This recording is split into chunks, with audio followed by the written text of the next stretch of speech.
maiinit na balita ngayong tanghali. Maharlika Investment Fund ipiniresinta ni Pangulong Ferdinand Marcos Jr. sa U.S. business leaders.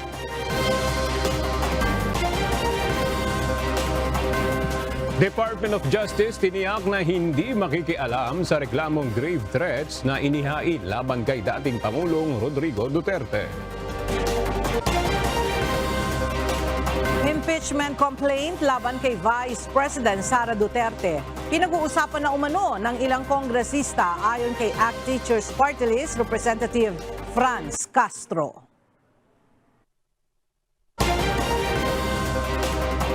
Protocol sa exemption ng mga sasakyan na pwedeng padaanin sa busway maaaring nalabag ayon sa MMDA.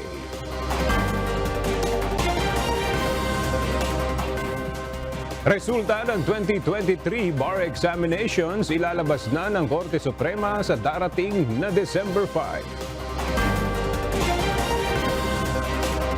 Mga kandidata para sa 72nd Miss Universe pageant rumampa sa preliminary show. Magandang tanghali mga kasangbahay. Ngayon po ay araw ng Huwebes, November 16, 2023. At una sa mga balita ngayong tanghali.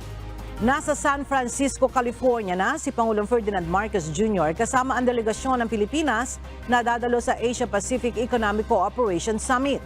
Unang hinarap ng Pangulo ang Filipino community sa San Francisco Bay Area. Narito ang report ni Nel Maribuhok. Binigyang pagkilala ni Pangulong Ferdinand Marcos Jr. ang naging ambag ng mga Pilipino hindi lamang sa ating bansa, kundi maging sa banyagang bansa tulad dito sa Amerika.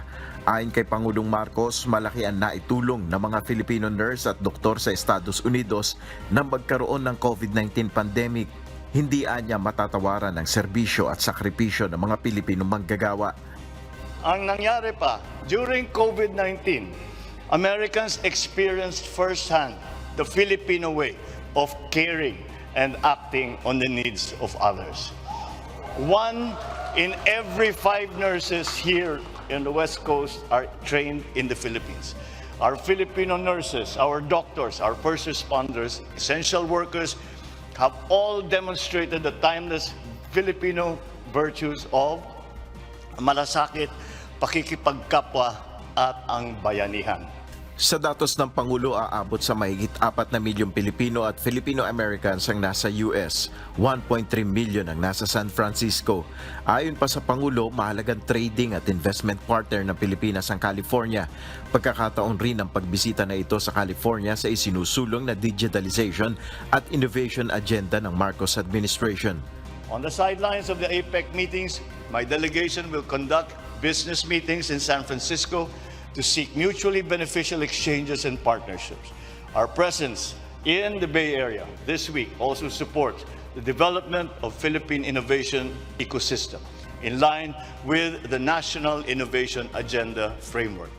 Ngayong araw ang formal na pagbubukas ng APEC Summit kung saan darating ang mga lider ng mga malalaking bansa, kabilang na ang Estados Unidos, China at ilang bansa sa Europa. Ilang paglagda sa kasunduan ng sasaksihan rin ng Pangulo sa San Francisco sa sidelines ng APEC Summit. May mga nakalinya ring pagpupulong sa US business leaders si PBBM. Nel Maribuhok, UNTV News and Rescue. Diyos ang aming sandigan, serbisyo publiko ang aming pinahalagahan. Sa ikalawang araw ni Pangulong Ferdinand Marcos Jr. sa Amerika, nakipagpulong ito sa ilang mga business leaders kung saan ipinresinta ng Presidente ang Maharlika Investment Fund. Mula sa San Francisco, California, naroroon pa rin ang ating kasamang si Nel Maribuhok live. Nel, ano yung sinabi ni PBBM ukol sa MIF at ano naman yung naging tugon dito ng mga negosyante dyan sa Amerika? Yes, kabilang nga ang Maharlika Investment Fund sa ibinigay ni Pangulong Ferdinand Marcos Jr. sa Philippine Economic Briefing na nangyari nga kanina. At ayon sa Pangulo, ang unang wealth fund ng Pilipinas ay magpopondo sa mga proyekto ng pamahalaan. We look forward to the operationalization of the Maharlika Investment Fund, the country's first ever sovereign investment fund. It will serve as an additional source and mode of financing for priority projects of the government, including the infrastructure flagship. These projects offer high rates of return and significant socio-economic impact. Ayon kay PBBM, aabot sa 80 infrastructure projects na natukoy na maaaring paglagakan ng pondo. Sa pulong rin ng business leaders, ibinida niya naging paglago sa ekonomiya ng bansa, kung saan ayon sa Pangulo, handa ang bansa na maging investment hub sa Asia. Naging positibo naman ang pananaw ng mga US investors sa ekonomiya ng bansa. Kanina, sinaksihan ng Pangulo ang paglagda sa ilang kasunduan kasama ang mga malalaking kumpanya ng Silicon Valley. Kabilang na dito ang paggamit ng artificial intelligence o AI sa weather forecasting at ukol sa cybersecurity. ATMO and the Department of Science and Technology partnership on an AI-powered weather forecasting system will help the Philippines build its climate resilience. Astranis and Orbitz have also joined forces to bring internet connectivity to unserved and underserved areas in the Philippines. Aga-abangan pala natin yung magiging update naman dito sa nangyaring o natuloy nga itong pagpupulong o bilateral meeting ni Pangulong Marcos kasama si US Vice President Kamala Harris at ang Peruvian President. At abangan din natin yung magiging update naman din dito sa nagaganap na APEC Summit dito sa California. Aga? Okay, maraming salamat, Nel Mariboho. Naniniwala si Department of Justice o DOJ Secretary Crispin Remulla na maaaring mapawalang sala din sa natitirang kaso si dating Senador Leila de Lima. Hindi naman umano makikialam si Remulla sa magiging diskarte ng prosecution matapos na payagan ng korte na magpiyansa si De Lima. Narito ang report ni Dante Amento. Matapos pagbigyan ng korte na makapagpiyansa noong Lunes, sinabi ni Department of Justice o DOJ Secretary Crispin Remulla sa malamang ay mapawawalang sala sa kinakaharap niyang huling illegal drug case si dating Senador Leila de Lima. Paliwanag ni Remulla, sa kabila ng non-bailable o walang piyansa ang kaso ni de Lima, pero pinayagan ng korte na magpiyansa, ibig sabihin lamang sa paningin ng huwes mahina ang ebidensyang iprinisinta ng prosekusyon. Malinaw sa mata ng huwes na ang pagbibigay niya ng piyansa ay ayon sa mga prinsipyo na kanyang itinatalaga sa kanyang desisyon. At ang lumalabas kasi rito, ang kasong ito ay hindi talaga maaaring bigyan ng piyansa kung malakas ang ebidensya. Kaya ang kabaliktaran nun, pag mahina ebidensya, may piyansa. Sa desisyon ng korte, sinabi nitong hindi sapat ang ebidensya upang idiin sa kaso si de Lima. Hindi rin naipakita ng prosekusyon na may nangyaring sabuatan para sa illegal drug trade sa New Bilibid Prison kasama si de Lima. Nang tanungin kung maghahain pa ba ng motion for reconsideration ang DOJ sa desisyon ng korte, ayon kay Remulla, ipinauubayan na niya ito sa panel of prosecutors na may hawak sa kaso at hindi siya makikialam dito. Hindi natin pwedeng pangunahan ang prosecution kasi sila naman yung halos 7 taon na naglatag at nagbuo ng kasong ito, nakasama ang kapulisan at law enforcement agencies. Ito yung kanilang case build-up ng panahon na yon. Kaya hindi ko sila pwedeng pangunahan. Binigyan din parang kalihim patunay ito na independent ang hudikatura at gumagana ang justice system sa bansa. Dante Amento, UNTV, News and Rescue. Diyos ang aming sandigan, serbisyo publiko ang aming pinahahalagahan. Umaasa si ACT Teachers Party List Representative Franz Castro na haharapin ni dating Pangulong Rodrigo Duterte ang inihain niyang reklamong grave threats bunsod ng umano'y pagbabanta nito sa kaniyang buhay. Ito ay matapos maglabas ng Quezon City Prosecutor's Office ng Sabina laban sa dating presidente. Ang detalye sa ulat ni Rosa Licos. Welcome development para kay House Deputy Minority Leader ang Teachers Party List Representative Franz Castro ang paglalabas ng sabina ng Quezon City Prosecutor's Office para kay dating Pangulong Rodrigo Duterte. Pinatatawag na ng tanggapan ang dating presidente sa December 4 at 11, 2023 upang personal na magsumite ng sagot sa inihaing reklamo laban sa kanya.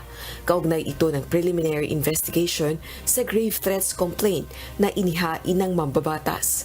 Pinagsusumite ang dating Pangulo ng counter affidavit kasama ang mga affidavit ng kanyang mga testigo at supporting documents upang sagutin ang mga akusasyon laban sa kanya. Unang pagkakataon ito na mabigyan ng sabina si dating Pangulong Duterte mula nang bumaba sa pwesto. Ayon kay Congresswoman Castro, nagagalak siya sa pag-usad ng reklamo at umaasang haharapin ni dating Pangulong Duterte ang kaso at preliminary investigation. Very thankful ako sa Quezon City Prosecutor's Office kasi after 3 days na na-file namin itong complaint ay umaksyon na sila agad. So hopefully dumating si dating Presidente Rodrigo Roa Duterte doon sa preliminary investigation. Naharap sa reklamong kriminal na grave threat sa ilalim ng Article 282 ng Revised Penal Code at Section 6 ng Cybercrime Prevention Act of 2012 si dating Pangulong Duterte. Kaugnay ito ng mga pagbabantang ginawa umano ng dating presidente laban sa buhay ng mambabatas sa isang panayam na nag-ugat sa confidential fund ng anak na si Vice President Sara Duterte. Pinatatawag din ng prosecutor sa kaparehong petsa si Castro upang pagtibayin ang kanyang aligasyon. Hindi naman pahihintulutan ng prosecutor ang paghahain ng motion to dismiss at tanging counter affidavit ang tatanggapin nito. Wala pang tugon sa UNTV News ang kampo ni dating Pangulong Duterte kaugnay ng issue. Pagtitiyak naman ni Justice Secretary Crispin Remulla, hindi manghihimasok ang Department of Justice sa preliminary investigation ng criminal complaint na inihain laban sa dating punong ehekutibo. Normal na proseso naman yan kahit anong reklamo, pasasagutin ka. Ito ay prosecutorial independence, hindi po sa amin dumadaan yun. Rosa Licos, UNTV News and Rescue. Diyos ang aming sandigan, serbisyo publiko ang aming pinahahalagahan. Tiniyak ng Department of Justice o DOJ na hindi sila makikialam sa kinakaharap ngayong grave threats complaint laban kay dating Pangulong Rodrigo Duterte. At para sa karagdagang detalye, makibalita tayo kay Dante Amento live. Dante, dadaan pa ba sa DOJ ang reklamo na yan laban sa dating Pangulo? Ela, sinabi ni Department of Justice o DOJ Secretary Crispin Remulla kapag mayroong petition for review. Halimbawa, itong ang kampo ng dating Pangulong Rodrigo Duterte ay dadaan ito sa tanggapan ng kalihim. Ang secretary mismo ang siyang titingin kung mayroong petition for review. Pero kung sa normal na proseso ng preliminary investigation, ayon kay Remulla sa tanggapan na ng City Prosecutor ng Quezon City, didinggin ang reklamo. Normal na proseso naman yan kahit anong reklamo, pasasagutin ka. Nung ako dinimanda sa ombudsman, sumagot ako. Ayon kay Justice Secretary Crispin Remulla, hindi sila makikialam sa proseso. Kahapon ay isang sabina ang inilabas ng Quezon City Prosecutor's Office para sa dating Pangulo kung saan pinahaharap ito sa piskalya sa darating na December 4 at 11 ng alas 2:30 ng hapon. Pinagsusumite ito ng kanyang counter affidavits. Itinanggi rin naman ng DOJ Secretary na may basbas siya sa paglalabas ng nasabing sabina. Hindi mo dumaabot sa akin yung ganyan. Ito ay prosecutorial independence. Yan po ay nasa isip na ng mga gumaganap sa katungkulang yan sa Quezon City. Hindi po sa amin dumadaan yan. Ela, sa tanong naman kung ito ba ngayong reklamo laban sa dating Pangulo ay kumbaga politically motivated ba? Particularly itong kampo ni ACT Teachers Representative Franz Castro. Ayon kay Justice Secretary Crispin Remulla, bahala na ang publiko o ang mga tao na humusga dahil ang nagreklamo ay isang politiko at ang inireklamo naman ay isa ring politiko. Yan ang ating update mula dito sa Maynila. Balik sa iyo, Ella. Maraming salamat, Dante Amento. Ipinahayag ngayon ni House Deputy Minority Leader, ACT Teachers Party List, Representative Franz Castro, na may ilang kongresista umanong napag-uusapan na ang tungkol sa impeachment laban kay Vice President Sara Duterte. Subalit, para sa Makabayan Bloc, premature pa aniya ang anumang impeachment talks sa ngayon. Mula sa House of Representatives, may report si Rosalie Coz live. Rosalie, seryoso bang mayroon ng plano tungkol sa paghahain ng impeachment complaint laban sa Vice Presidente? Aga natatalakay pa lang ng ilang kongresista ang issue ng impeachment laban kay Vice President Sara Duterte ayon kay House Deputy Minority Leader, ACT Teachers Party List Representative Franz Castro. Subalit anya, hindi naman ito seryosong hakbang sa ngayon. Partikular umanong may kinalaman ito sa paglilipat ng confidential funds sa tanggapan ng Vice Presidente mula sa Office of the President noong 2022.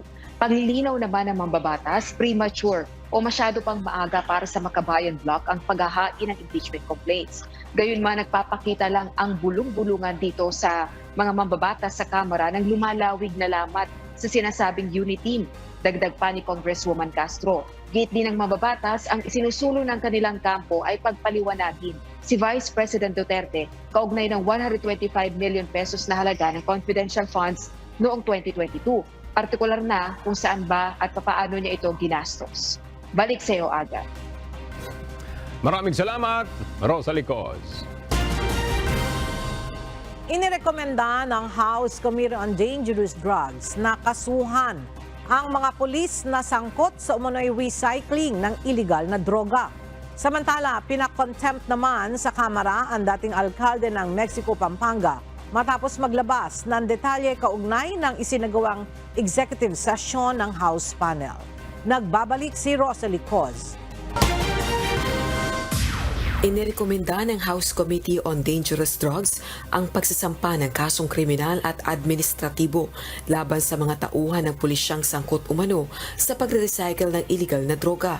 Partikular na ang may kaugnayan sa 6.7 billion pesos na halaga ng illegal na droga na nasabat sa Tondo, Manila noong October 2022. Sa findings ng House panel, naging practice o kalakaran na sa anti-drug operations ang iligal na sistema ng pagbibigay ng bahagi ng nakumpiskang droga bilang reward sa confidential assets o informants. Bukod dito, produkto rin ng drug recycling ang 990 kilograms ng shabu na nasamsam sa WPD Lending Office sa Santa Cruz, Manila noong October 2022. Illegal itong kinuha mula sa kinumpiskang ebidensya sa nakaraang anti-drug operations ng PNP Drug Enforcement Group. Samantala, kaugnay naman ang isinasagawang pagdinig ng House Committee on Dangerous Drugs sa nadiskubring bilyong-bilyong pisong halaga ng illegal na droga sa isang warehouse sa Mexico, Pampanga noong September 2023. Pinakontempt ang dating alkalde ng lungsod na si Teddy Tumang. Ibig sabihin, madedetain ito sa Kamara. Bunsod ito ng ginawa nitong pagsisiwalat ng ilang detalye sa isinagawang executive session ng House panel bilang bahagi ng investigasyon. To be consistent and fair with the others who we have also cited for contempt for similar violations of our rules, may I move that we cite former Mayor Tumang for contempt. There is a motion to cite Mayor Tumang for contempt by violating Section 7 of our rules on inquiries governing rules governing inquiries in aid of legislation, and duly seconded. The committee cites former Mayor Tumang in contempt, and for the meantime will be detained in the premises of the House of Representatives. Nabanggit din sa pagdinig na naging isang transshipment point ng illegal na droga ang Mexico, Pampanga, batay sa PIDEA Regional Director. Mexico is a transshipment point of transshipment point po siya. So more likely yung mga nakukuha po natin na drugs is nagkakataon na doon po na huhuli yung ibang drugs but not necessarily intended for the police. Rosa Licoz, UNTV News and Rescue. Diyos ang aming sandigan, serbisyo publiko ang aming pinahahalagahan. Ipinatawag ni Philippine National Police Chief, Police General Benjamin Acorta Jr. ang pangunahing suspect sa pagkawala ni Miss Grand Philippines 2023 candidate Catherine Camilon. Ayon kay PNP Criminal Investigation and Detection Group Director Police Major General Romeo Caramat Jr., humarap naman si Major Alan De Castro at humingi ito ng paumanhin kay Chief PNP dahil nakaladkad ang organisasyon sa personal na problema nito. Inamin din ito na may relasyon sila ng beauty queen. Pero hindi na umano nagsalita si De Castro nang tanungin kung may kinalaman ito sa pagkawala ni Camilon. When we asked him regarding kung mayroon siyang involvement regarding doon sa missing or the disappearance of Miss Camilon, he immediately answered to us that he invoked his right to remain silent. So we could not force him to say kung ano man ang nalalaman niya dahil nga we respect his constitutional rights, that is by invoking his right to remain silent. Kinumpirma din ni Karamat na nagbigay na ng sample ang pamilya ni Catherine sa mga otoridad sa pamamagitan ng Beckel sample. Ito anya ang ikukumpara sa mga hibla ng buhok at mantsa ng dugo na nakuha ng mga otoridad sa na-recover na pulang CRV na sinasabing pinaglipatan kay Catherine. Bumalik naman si De Castro sa Police Regional Office 4A matapos ang pakikipag-usap kay Chief PNP kung saan siya nananatiling nasa ilalim ng restrictive custody.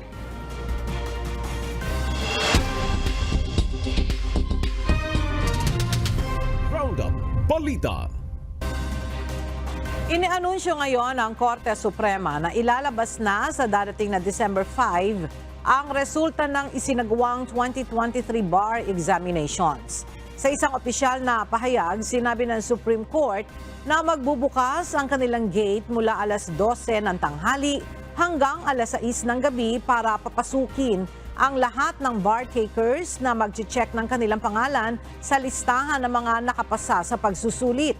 Magsiset up ang SC ng LED wall para mas madaling makita ang listahan ng mga nakapasa sa bar exams. Bukod dito, ipopost rin ito sa official website at mga social media pages ng Supreme Court. Mahigpit pa rin ipatutupad ang proper dress code sa mga pupunta ng Korte Suprema. Samantala, nakatakda namang isagawa ang oath-taking ng mga bagong abogado sa darating na December 22 na gaganapin sa SMX Convention Center sa Pasay City. Nirespondihan ng Philippine Coast Guard ang barge na bahagyang lumubog sa may karagatang sakop ng Bay City sa Negros Oriental. Ayon sa PCG, nangyari ang insidente pasado alas 11 ng umaga kahapon. Lula ng nasabing sasakyang pandagat ang nasa 1,600 metric tons ng industrial coal at papunta sana ng Campuyo, Mauyod, Negros Oriental nang mangyari ang aksidente. Sinasabing nanggaling ito sa Semirara Antique nang bigla na lamang makaranas ng malalaking alon sa gitna ng paglalayag nito.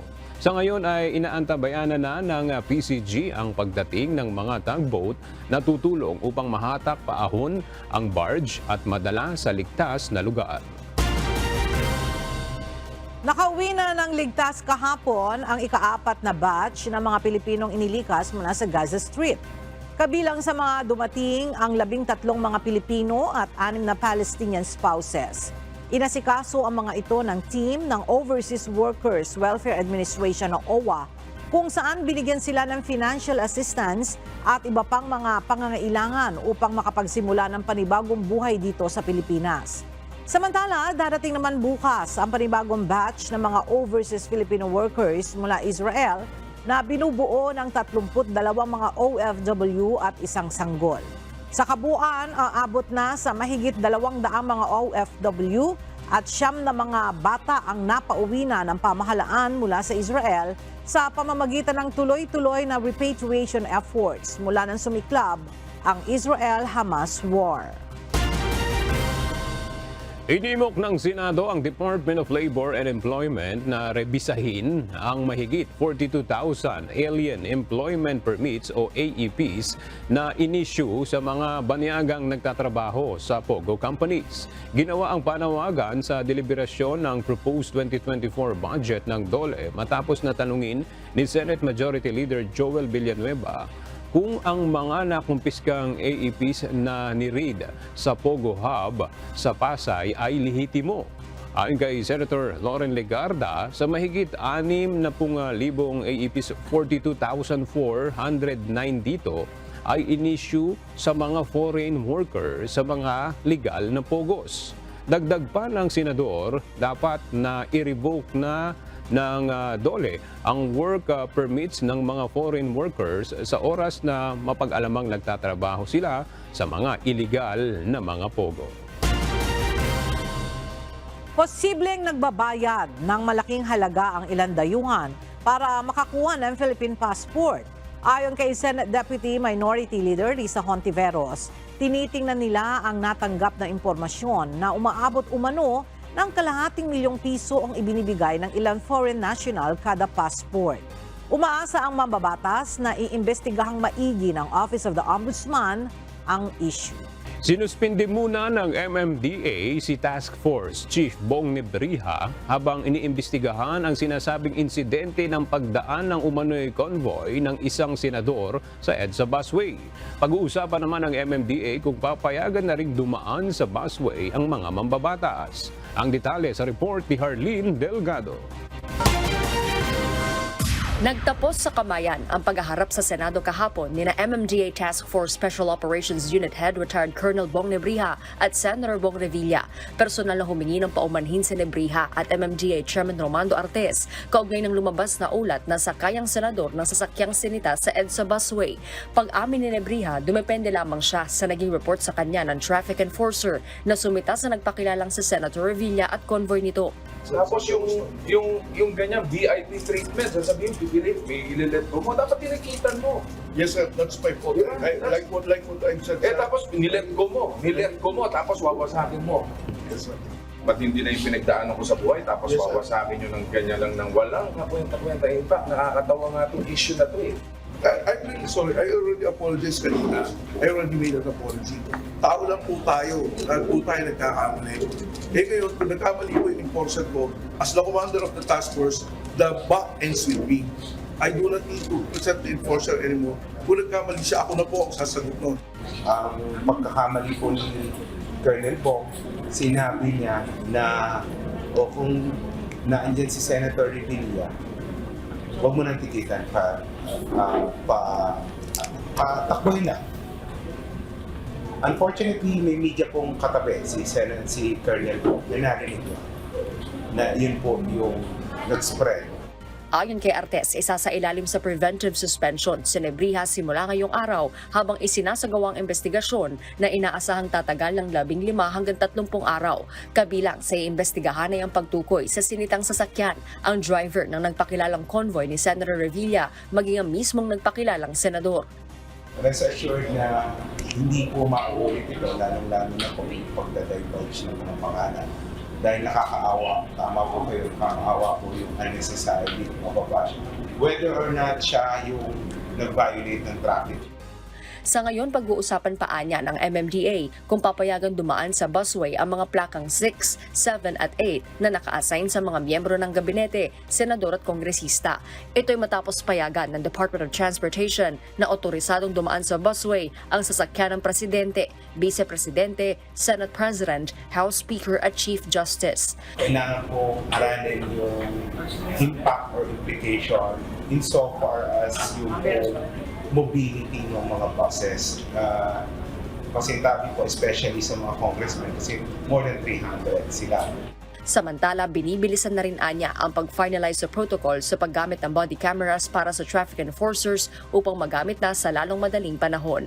Harleen Delgado, UNTV News and Rescue. Diyos ang aming sandigan, serbisyo publiko ang aming pinahahalagahan. Aminado ang Metropolitan Manila Development Authority o MMDA na maaaring nagkaroon ng pagkakamali si retired Colonel Bong Nebriha nang palagpasin ito at palusutin ang mga sasakyan na nagsabing convoy umano sila ni Senator Bong Revilla Jr. Paglilinaw ng MMDA, hindi kasama sa exemption sa EDSA busway ang sasakyan ng mga senador. Mula sa Pasig City, alamin natin ang balita kay JP Nunez live.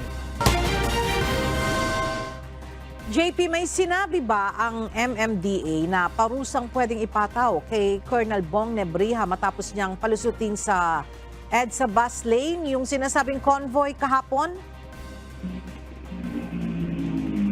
Ella, sa presscon ngayong umaga, ayaw ng MMDA na mag-prejudge o hatulan kung anong pwedeng parusa ni retired Colonel Bong Nebriha sa nangyaring insidente.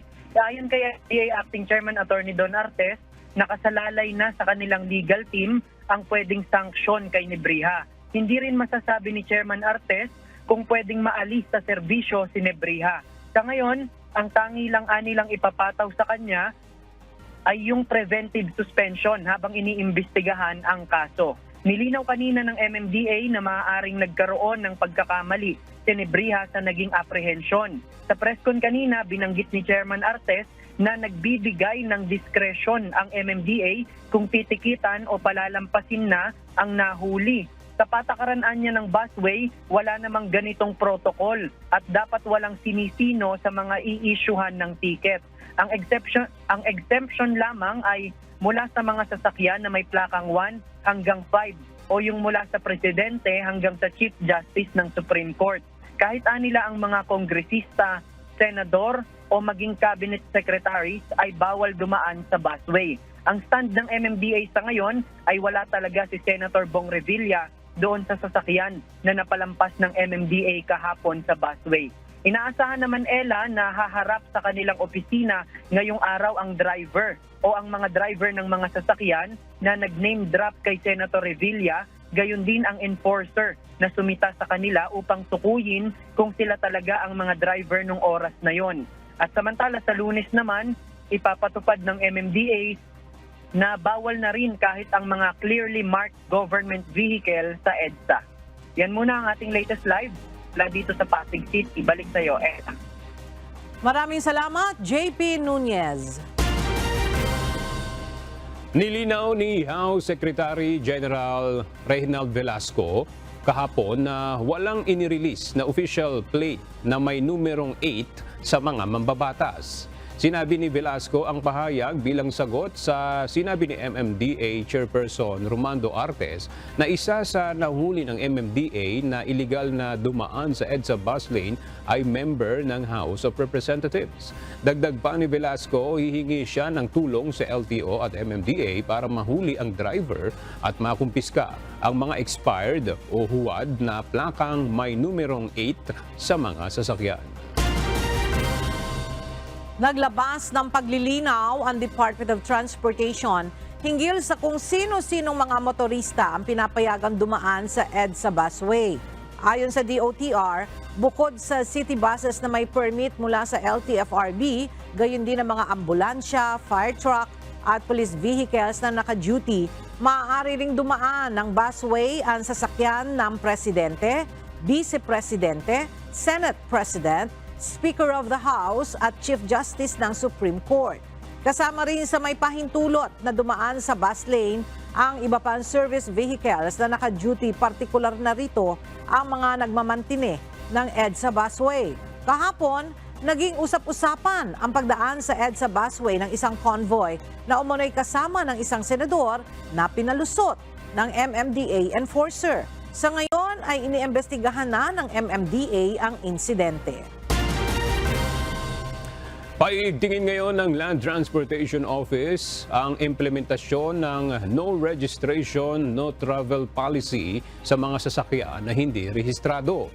Ito'y matapos na umabot sa 37 billion pesos ang nawalang revenue ng pamahalaan dahil sa mga sasakyan na hindi pa nagpaparehistro sa LTO. Mula sa Quezon City, makibalita tayo kay Ryan Lacanlale live. Ryan, base sa datos ng LTO, gaano karaming sasakyan sa bansa ang hindi rehistrado? Aga nasa 24.7 milyon mula sa 38.3 milyon na mga sasakyan sa buong bansa ang hindi rehistrado.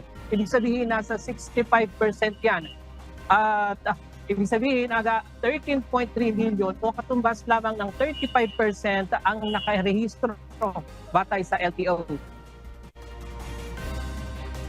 Ikinabahala ng pamunuan ng Land Transportation Office o LTO ang ulat na lumabas sa kanilang data na 65% ng mga sasakyan sa buong bansa ay mga delinquent motor vehicle o mga sasakyan na hindi na irirehistro ng may-ari sa loob ng isang taon. Dahil dito umabot sa 37.1 billion pesos ang nawawala sa kaban ng bayan dahil sa mga penalty at hindi na irirehistro mga sasakyan. Sa isang statement, sinabi ni LTO Chief Assistant Secretary Attorney Vigor Mendoza II na kasama lang sa ulat na ito ang mga sasakyan na mahigit isang taon nang hindi na irerehistro. Hindi pa kasama dyan yung mga sasakyan na wala pang isang taong paso ang rehistro. Batay rin sa mga banta rin sa ang mga sasakyang ito sa road safety para sa ibang mga motorista dahil maaaring may problema sa pagpasa sa emission testing at walang insurance ang mga ito. Nangunguna aga sa mga lugar na madami ang delinquent motor vehicle ang NCR na may 4.1 million, sinundan ng Region 3 na may 3.3 million, ang Region 4A na may 2.7 million, Visayas Region na may 1.8 million, sinundan niya ng Region 6, 7, 8 at ng Mindanao Region. Pinakamarami naman aga sa mga hindi nakarehistrong sasakyan ang mga motorcycle na nasa 20.15 million. Ang mga four-wheel vehicle naman ay nasa 4.1 million at sinundan ng mga truck at buses na nasa 490,000. Dahil dito, inatasan ng LTO ang mga regional offices nito para paigtingin ang implementasyon ng no registration, no travel policy at maging ang kanilang revenue generation measure. At yan muna ang latest mula dito sa Quezon City. Balik sa iyo, Aga. Maraming salamat, Ryan Lacanlale. Sinimula na sa San Juan City ang full implementation ng single ticketing system. Ilang buwan makalipas ang soft launch nito sa lungsod. Samantala, umaasa ang Metropolitan Manila Development Authority o MMDA na masisimula na rin sa Disyembre ang full implementation nito sa buong Metro Manila. Narito ang report ni JP Nunez. Makalipas ang 4 na buwan mula nang magsagawa ng soft launch ang San Juan City ng partial na implementasyon ng single ticketing system, umarangkada na ang full implementation ng bagong polisiya sa lungsod.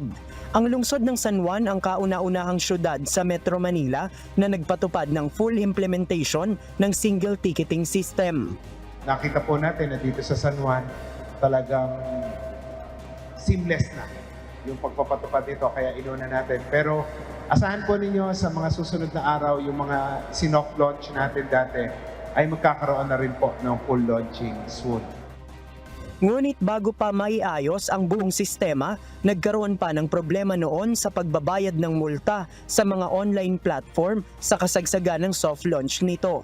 Kinakailangang isaayos ng mga online payment platform ang paglalagay ng mga traffic violation bago ito mabayaran ng mga motorista mula sa iba't ibang parte ng Pilipinas. Ayon kay Chairman Romando Artes, mayroong nasa 5,000 branches ang isang online payment platform at kailangan nilang ilagay sa kanilang sistema ang mga violation na nakapaluhob sa STS. Sa San Juan City, gumagamit na ng nasa 30 handheld devices ang kanilang local traffic law enforcers upang ma-issuehan ng ticket ang mga motoristang lumalabag sa batas trapiko. Lahat po sila ay sumailalim na sa pagsasanay, so kabisado nila na paano paganahin ang mga handheld devices, and these will all be deployed in the main thoroughfares of San Juan. Bukod sa San Juan, ayon sa MMDA, inaasahan na rin sa mga susunod na linggo ang full implementation ng STS sa iba pang mga lungsod. Bago naman matapos ang taon ay 100% nang maipatutupad ang single ticketing system sa kabuuan ng Metro Manila. Yung pong training natin ay tuloy-tuloy sa mga LGUs at yung parang customization, halos patapos na rin naman po lahat. So I'm confident po na within the year, mai-implement na fully sa 100% sa buong NCR. Ito pong ating single ticketing. Nauna nang pinagkasunduan ng Metro Manila Council ang pagpapatupad ng single ticketing system upang maiwasan ang kalituhan ng mga motorista sa mga batas trapiko at multang ipinapataw sa mga lumalabag. Gayon din ang mas pinadaling pagbabayad ng penalty dahil hindi na kailangan pang pumunta sa City Hall ng mga LGU kung saan nahuli dahil pwede na itong gawin online. JP Nunez, UNTV, News and Rescue. Diyos ang aming sandigan, serbisyo publiko ang aming pinahahalagahan. Posibleng desisyonan na sa susunod na linggo ng Metropolitan Manila Development Authority o MMDA ang planong alisin ang window hours sa number coding scheme sa Metro Manila. Sa isang panayam, sinabi ni MMDA Chair Romando Artes na may nakatakda silang pag-uusap ng mga stakeholder at iba pang mga ahensya ng pamahalaan upang maisapinal na ang desisyon hinggil sa planong tanggalin ang window hours. Nauna nang inaprubahan ng Metro Manila Council ang isang resolusyon para sa pag-aalis ng window hours sa number coding scheme. Gayunman, hindi pa masabi kung kailan ito maipatutupad dahil kinakailangan pa ng iba yung assessment sa traffic situation sa Kalakhang, Maynila. Inumpisahan na ang pagpapatupad ng closed fishing season sa dalawang malalaking pangisdaan sa bansa. Tiniyak naman ng pamahalaan na may sapat na supply ng isda sa bansa para tugunan ang pangangailangan sa pagkain ng mga Pilipino. At para sa detalye, makibalita tayo kay Ray Pelayo live. Ray, anong mga isda ba ang nahuhuli dito sa mga lugar kung saan ipinatutupad ngayon ang closed fishing season? Fisheries and Aquatic Resources, yung mga isda na ginagawa, yung dilata na sardinas. At yung closed fishing season ay inumpisa na ipatupad mula kahapon, November 15. At ito ay dito sa may area ng Visayan Sea at sa Zamboanga. Tatagal to ng 3 buwan o hanggang sa February 15. Ayon sa BIFAR, mahalaga na ipatupad ang programa para maparami ang populasyon ng mga isda sa karagatan. Narito ang bahagi ng ating panayam kay Nacer Biguera, ang tagapagsalita ng BIFAR. Ito po mga ginagawa natin na closed fishing season, isa po itong conservation measure ay pinapatupad para po bigyan natin ng pagkakataon ang ating fish stock na makapag-spawn, makapagparaning muli para sustainable ang supply ng ating isda sa mga susunod na panahon. Nilinaw ng BIFAR na maaari pa rin namang mangisda ang mga municipal fishermen at mga commercial fishing vessel lamang ang pinagbabawalan. Una na nagpatupad ng closed fishing season sa Palawan noong November 1. Dito naman nakukuha ang mahigit 70% ng isang galunggong na isinusupply sa Nabotas Fishport. Pero ayon sa BIFAR, Oktubre pa ay inumpisahan nila ang pagproseso ng importasyon ng 35,000 metric tons ng iba't ibang uri ng isda. Ito ay para maiwasang sumipa ang presyo nito sa merkado. Ella?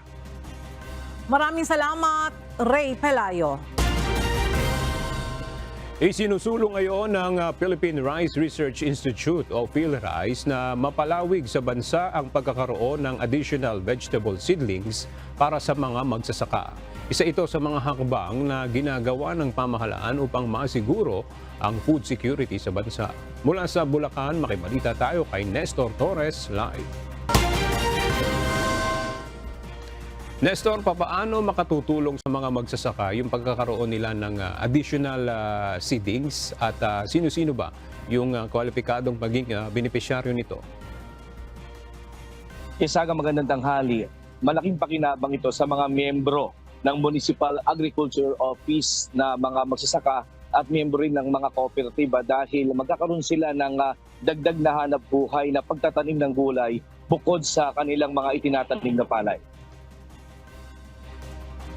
Nakikipagtulungan na ngayon ang Philippine Rice Research Institute o PhilRice sa Korea Program on International Agriculture o COPIA para sa proyektong dagdag hanap buhay ng mga magsasaka sa bansa. Sa Central Luzon ay sinimulan nila ito sa mga magsasaka sa bayan ng Saragosa, Nueva Ecija kung saan nagtayo ng post-harvest and greenhouse facilities ang PhilRice at COPIA na taniman ng gulay. Ayon kay Dr. Karen Eloisa Boraga, Deputy Executive Director for Development ng PhilRice, layo nito na makapagtayo pa ng mga post-harvest facility sa bansa. Kasabay rin ito ang pagkakaroon ng training facility para maturuan ang mga magsasaka na magtanim ng iba't ibang uri ng gulay para sa alternatibo nilang hanap buhay. Samantala, malaking tulong naman para sa bayan ng Saragosa ang magkaroon sila ng mapagkakakitaan bukod sa kanilang pagtatanim ng palay. Ayon naman sa kay Director Q. Seong Lee, Direktor ng COPIA, nakahanda silang makipagtulungan sa bansa sa pondo at pagtuturo ng kaalaman para sa pagtatanim ng gulay kung paano mapapalago at maging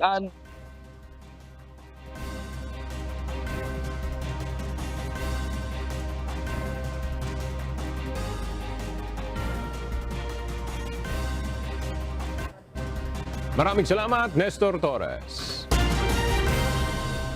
Umiiral pa rin ang isang low-pressure area sa labas ng Philippine Area of Responsibility.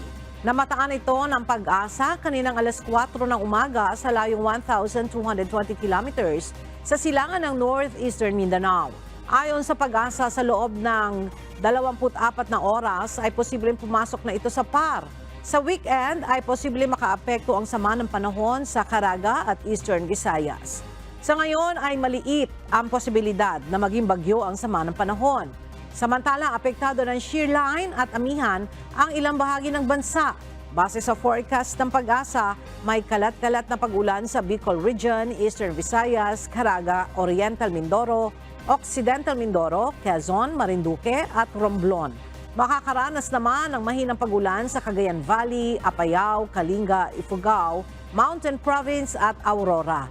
May papulo-pulong pag-ulan din sa Metro Manila, Ilocos Region, iba pang bahagi ng Cordillera Administrative Region, nalalabing bahagi ng Central Luzon at nalalabing bahagi ng Calabarzon.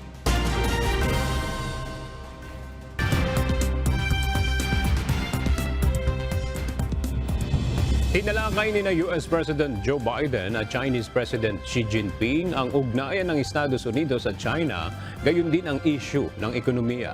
Ito ay upang matiyak na hindi mauuwi sa sigalot ang kompetisyon sa pagitan ng dalawang bansa. Narito ang ulat ni Early Briones.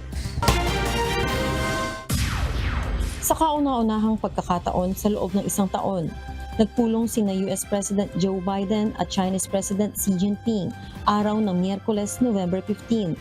Inaasahang mapapagaan nito ang tensyon sa pagitan ng dalawang superpowers, bunsod ng military conflicts, drug trafficking at artificial intelligence. Sinalubong ni Biden ang Chinese leader sa Filoli Estate, isang country house at gardens na 48 kilometro ang layo sa San Francisco, California, kung saan isinasagawa ang Asia-Pacific Economic Cooperation o APEC Summit.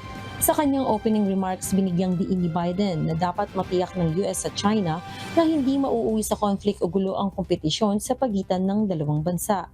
I value our conversation because I think it's paramount that you and I understand each other clearly, leader to leader, with no misconceptions or miscommunication.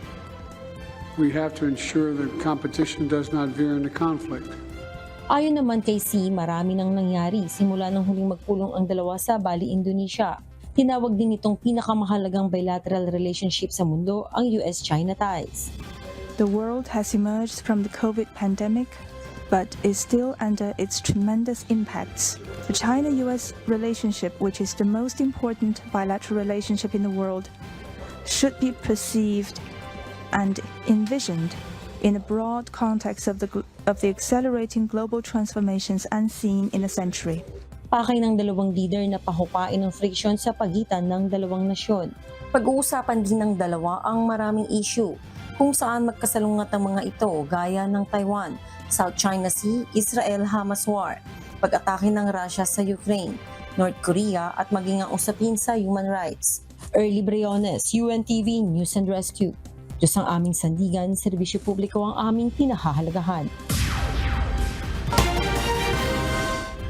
36 na tao ang nasawi at 19 ang sugatan sa India matapos na mahulog sa matarik na bangin ang sinasakyang bus. Batay sa mga opisyal, mahigit sa 50 ang pasahero nang mawala ng kontrol ang driver ng bus at mahulog sa bangin. Hindi pa tukoy ng mga otoridad ang dahilan ng aksidente. Nagpaabot naman ng pakikiramay si Prime Minister Narendra Modi at tiniyak ang financial compensation para sa mga pamilya ng biktima.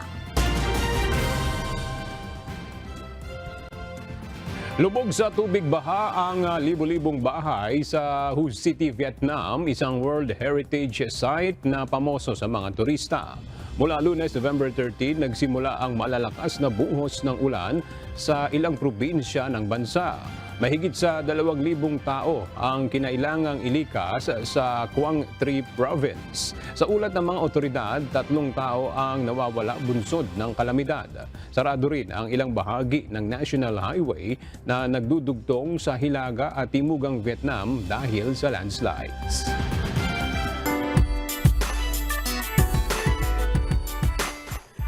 Nagsimula na ang preliminary competitions para sa Miss Universe 2023.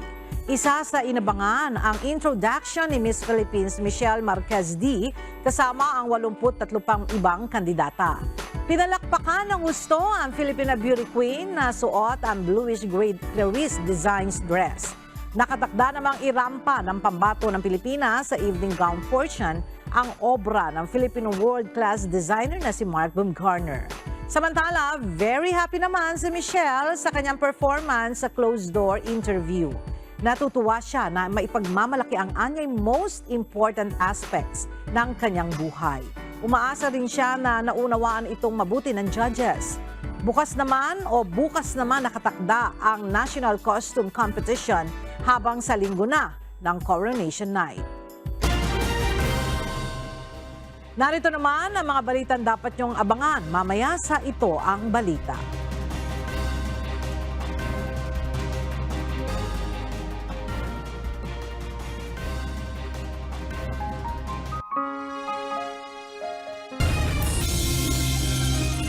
Mga nagpakilalang driver ng umano'y sasakyan ni Senator Bong Revilla na pumasok sa EDSA bus lane nakatakdang sumuko ngayong araw ayon sa MMDA. Dating Pangulong Rodrigo Duterte handang sagutin ang sabina sa kanya sa reklamong grave threats.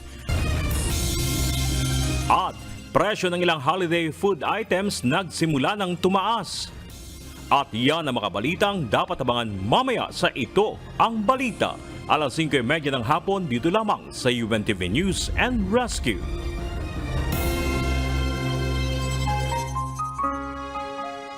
At sa ating pong iiwang mga salita ng Diyos na ating sandigan mula sa Aklat ng Kawikaan, Kapitulo 10, versikulo 18 hanggang 19 na nagsasabi, Siyang nagkukubli ng mga pagtatanim ay sa mga magdarayang labi, at siyang nagpaparatang ay mangmang.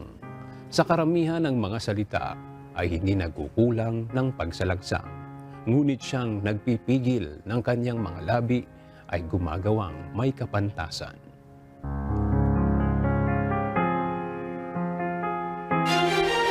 At yan ang mga balitang aming tinutukan at inaksyonan.